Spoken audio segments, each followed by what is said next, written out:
पंचायत सचिव अभ्यर्थी हैं वो लोग दौड़ रहे हैं, तड़प रहे हैं, जिन्होंने चुनाव के समय में होमगार्ड के लिए, पारा शिक्षक के लिए, सेविका के लिए, सहायिका के लिए पूरे प्रदेश के अनुबंध कर्मियों को अस्थायी करने का वचन दिया था, उनसे वोट लिया। के नहीं, पूरे राज्य के अंदर इस प्रकार के झूठे वादे और नारे देकर हमारे मुख्यमंत्री जी बहुत शरीफ हैं और अभी तक इनका काला चिट्ठा नहीं खुला। सारा प्रक्रिया पूरा हो गया, आज उनकी स्थिति क्या है।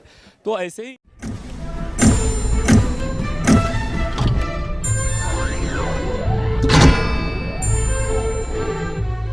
माननीय मुख्यमंत्री जी ने सदन में जो घोषणा की है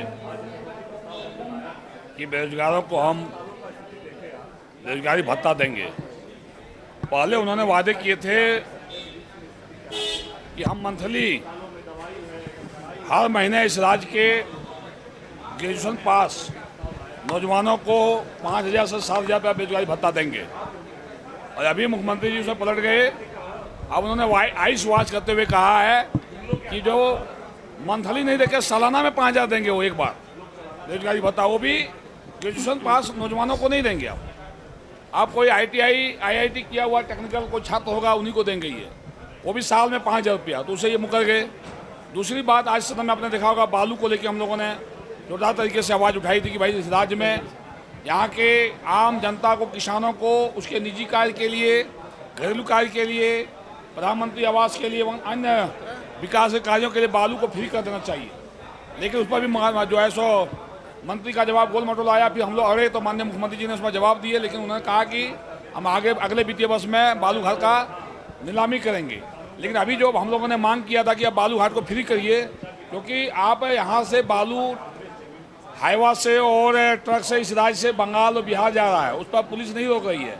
और जो हम लोगों ने कहा कि भाई जो बालू ट्रैक्टर से आम जनता को मिलता है उसे पुलिस पकड़ के, पुलिस उसे पैसा उगाही कर रही है, पुलिस फाइन करती है, पुलिस FIR दर्ज करने का काम कर रही है। इसको लेकर जोरदार तरीके से सदन में हम लोगों ने आज आवाज़ उठाई है, लेकिन माननीय मुख्यमंत्री जी ने गोल मटोल जवाब देके इसको टालने का काम किया है। राजस्व की तो बढ़ोतरी हुई है ना पूर्ववर्ती सरकार। देखिए, राजस्व की बढ़ोतरी कितनी हुई नहीं हुई ये आंकड़ों का खेल है, आंकड़ों की जादूगरी है, इस पर हम नहीं जाना चाहते हैं। हमें अभी जो राज्य की वर्तमान हालात है, जो इस राज्य के नौजवानों को, किसानों को, आम जनमानस को बालू ही नहीं मिल रहा है, तो पहले उनको बालू दीजिए, उसके बाद आप राजस्व की बढ़ोतरी आप क्या करें। अब तो चुनिंदा बालू यहाँ से बाहर भेज रहे हैं, बिहार और बंगाल जा रहा है, तो राजस्व की तो नुकसान हो रही है, राजस्व बढ़ कहाँ रहा है यहाँ से।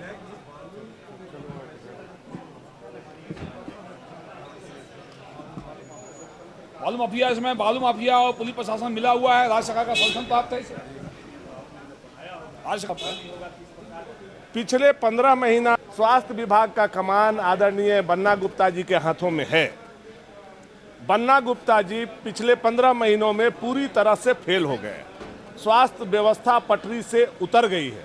आप देखिए कि यहाँ जो 3 मेडिकल कॉलेज, नए मेडिकल कॉलेज की स्थापना हुई थी, यह सरकार इतनी निकम्मी निकली कि उस मेडिकल कॉलेज में पढ़ाई भी शुरू नहीं कर पाई।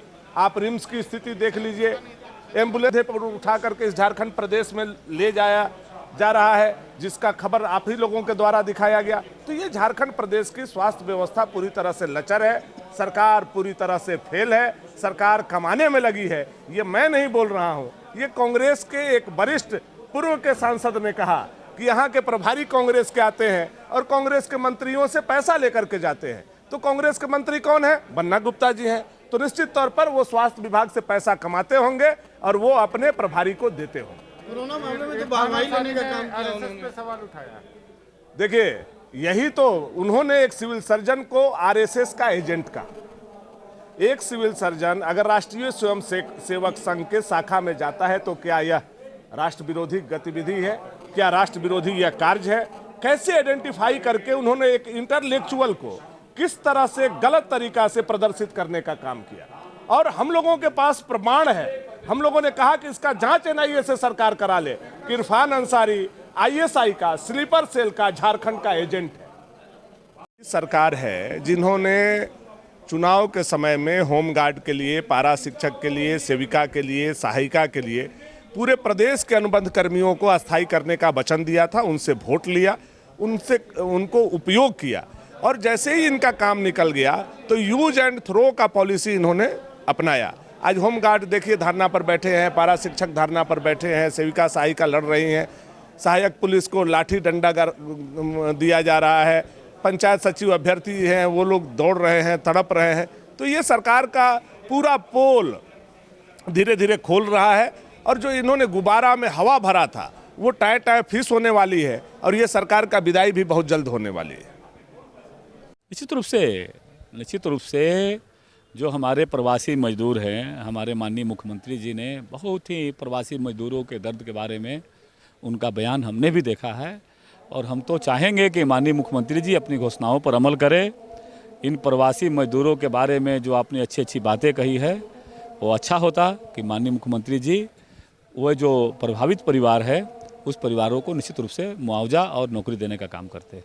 पंचायत सचिव के लिए क्या कहेंगे सर? उसके लिए जो लोग धरना पर बैठे हैं अभी तक उनकी मांग पूरी नहीं हुई है। नहीं, केवल पंचायत सचिव के नहीं, पूरे राज्य के अंदर इस प्रकार के झूठे वादे और नारे दे करके ये सत्ता में आए हैं लोग और ये सपने लेकर के जो आए हैं उन राज्य के लोगों के सपनों को जब पूरा करने की बारी आ रही है। आप देखिए, पारा शिक्षकों से इन्होंने कहा कि हम 1 माह के अंदर उसको नियमितीकरण कर देंगे, नौकरी दे देंगे। आज पारा शिक्षक सड़कों पर आंदोलन आवाज़ अपनी बुलंद कर रहे हैं। अनुबंध कर्मियों को कहा कि अनुबंध कर्मियों को अस्थायी करेंगे, नियमितीकरण करेंगे, वो उनका भी हाल। पंचायत सचिवों का सारा प्रक्रिया पूरा हो गया, आज उनकी स्थिति क्या है। तो ऐसे ही ये झूठे नारे और झूठे वादे करके आए हैं। इनकी असलियत धीरे धीरे राज्य की जनता जाएगी और अपने कर्मों पर ये सरकार खुद ही राज्य की जनता का विश्वास खो देगी। की बात हो रही है। देखिए, भारतीय जनता पार्टी का जब पोल खोलिएगा ना तब इनको ISI का एजेंट नज़र आएगा, जेल जाएंगे ये लोग। मैं कहना चाहता हूँ बहुत लूटा है झारखंड को, शोषण किया है, दोहन किया है दोनों हाथों से। हमारे मुख्यमंत्री जी बहुत शरीफ हैं और अभी तक इनका काला चिट्ठा नहीं खुला है। हम लोगों ने मांग किया है कि इसका काला चिट्ठा खुलेंगे हम लोग। तो आखिर किसी बात को लेकर कैसे बोल दिया कि आप ISI के लिए काम कर रहे हैं? देखिए, इनलिटरेट ये लोग इनलिटरेट है, इनको ज्ञान का अभाव है, इन लोगों को पढ़े लिखे नहीं है। अब ISI क्या होता है उनको फुल फॉर्म बता देंगे तो सारा ISI से इस्तीफा दे देंगे। बात भी कई लोग ऐसे हैं जिन्हें बेड नहीं मिलता, बेड की सुविधा नहीं मिलती है, तो इस पर आप क्या कहेंगे? क्या आप क्या सोचते हैं कि रातों रात सुधार हो जाएगा? जो पूर्ववर्ती सरकार डबल इंजन की सरकार थी, एक तरफ प्रधानमंत्री मोदी जी थे, दूसरी तरफ उनके सहकर्मी साथ काम करने वाले रघुवर जी थे, दोनों तरफ भारतीय जनता पार्टी का शासन था और उसके बाद भी जो है इतनी अव्यवस्थाएं थी। एक भी RT-PCR लैब नहीं था, ट्रूनेट मशीन नहीं थी। हमने कितनी विकट और विषम परिस्थिति में कोविड-19 का ये अभिशाप जो हम झेल रहे हैं आज भी, इससे कैसे करके हम आगे बढ़े हैं, कैसे निजात दिलाने की दिशा में कारगर कदम उठाए हैं। तो देखिए, कहीं ना कहीं निश्चित तौर पर विरोधी हैं, उनका काम है विरोध करना, लेकिन हमारा काम है कि विरोधी की भी अच्छी बातों को अनुसरण करेंगे और कहीं पर यदि कमी खामी है उसके सुधार के लिए प्रयास करेंगे। अगर वो आज जिंदा होते तो निश्चित तौर पर वो मंत्री होते, उपचुनाव नहीं होता।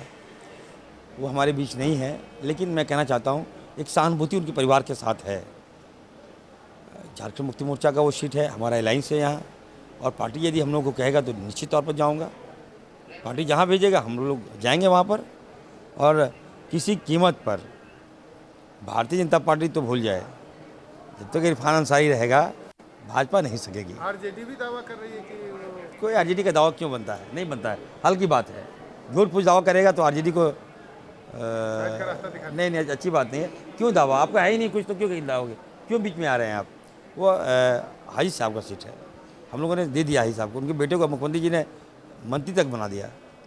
तो समझना चाहिए फीलिंग को, और जनता भी समझ रही है। एक शोक का लहर तो ज़रूर है। हाजी साहब काफ़ी शरीफ इंसान थे और उनकी कमी निश्चित तौर पर मधुपुर में तो खल रही है। उनका बेटा आएगा,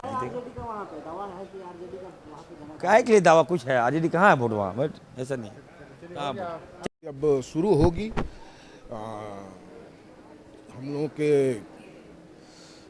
केंद्रीय अध्यक्ष और कार्यकारी अध्यक्ष दोनों निर्देश देंगे, उस हिसाब से हम लोग काम करेंगे। सर, एक और सवाल है कि जैसे यहाँ पर धरना में पारा शिक्षक के लोग बैठे हैं जी, उनका कहना है कि जब आपकी सरकार नहीं थी तो आप लोग हमेशा जाते थे और कहते थे कि आप अगर उन्हें वोट देंगे तो आप उनकी सरकार बनेगी तो आप उनके लिए काम करेंगे। तो अब उनका कहना है कि जब आपकी सरकार बन गई है तो आप लोग उनको देखने तक नहीं जा रहे। नहीं, देखिए, पारा शिक्षकों से निरंतर हमारे विधायक गण मिलते रहे हैं और उनकी समस्या, उनकी चीज़ों को जानने का प्रयास किया है और हम लोग प्रयास करेंगे कि उनकी जो भी समस्या है उनको पूरा करें। बेरोजगारी भत्ता पे भी जस्ट मेरी भी जानकारी में आई है, मैं इसको लेकर के सीएम से बात करूँगा। हम लोग तैयार हैं, हर चुनाव में तैयार रहते हैं और इस बार भी तैयार हैं। सर, बंगाल में आपने चुनाव लड़ने के लिए पहले आह्वान किया था, लेकिन जैसे ही ममता बनर्जी का एक बयान आया कि हेमंत सोरेन सीएम पहले अपने राज्य को संभाले, उसके बाद आपने चुनाव नहीं लड़ने का ऐलान कर दिया। ये मुख्यमंत्री बेहतर जवाब देते हैं।